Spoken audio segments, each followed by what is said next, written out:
sa inyo ang chicken grills. One whole chicken. And prepare po tayo ng 1/2 teaspoon of red chili powder, 1 spoon salt, and 1/2 teaspoon of black pepper, and vinegar is 1 spoon, and the powder, this one powder guys. Hello guys, ito na, hinalo ko na lahat. Diba? So, babad lang muna natin siya sa half hour. Andun yung salt pala guys, half spoon lang. Baka kasi medyo maalat na yung isang kutsara.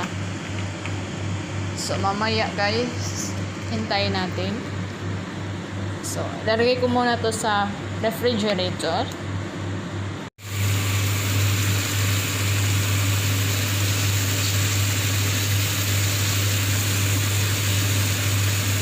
I-grills na natin.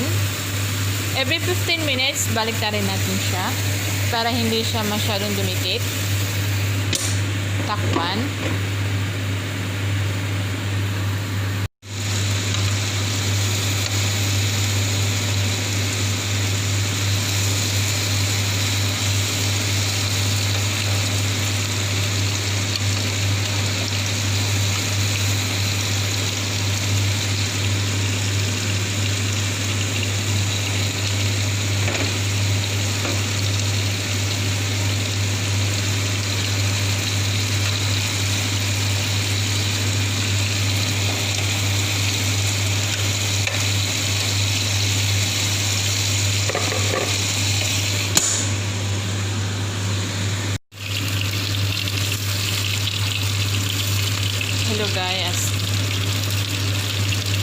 Hello guys, dito malapit na siyang maluto guys. So, yung chicken natin is kakaunti lang yung whole chicken. Pero actually guys, pag nagluluto naman kami, kasi hindi naman to sa amin, sa kapatid ng nanay ko.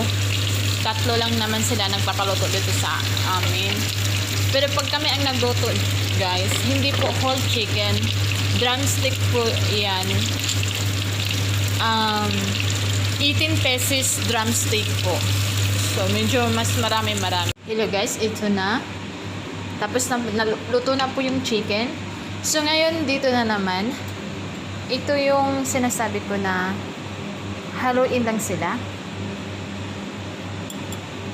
Ito po ay melting butter, ketchup, wing sauce, chicken wing sauce, and ito na nag-add na ako guys ng ketchup tsaka sauce, at ito naman lagay ko na yung melt butter.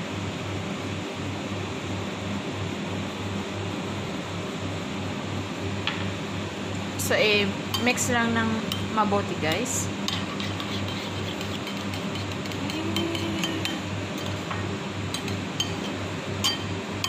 Sarap naman ito.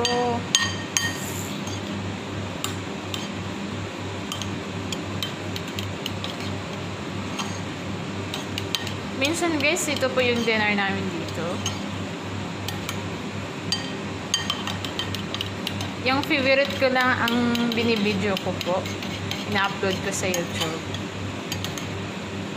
Para kung may gustong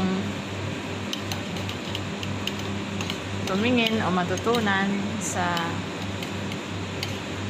Arabic food nila. Ito yung style grills nila.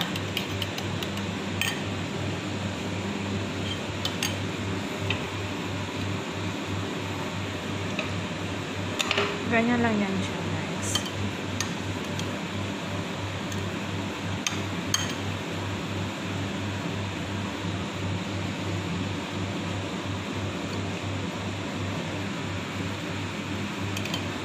Tapos pagkatapos ng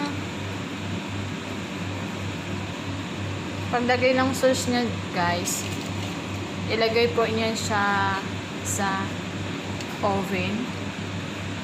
Mga 5 minutes or 10 minutes. Basta mag-melt lang yung sa itaas niya, ay mag-sticky. Pwede na kainin. So, yan lang po. So, ito na siya, guys. Ready na ilagay sa oven para mag-sticky lang sa taas, sa ibabaw niya. Or medyo lang siya, mag-sticky ng konti. So, yan na.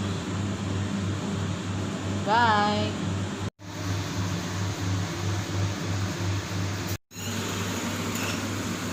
Yeah, guys. Mag-sticky lang siya. Charot.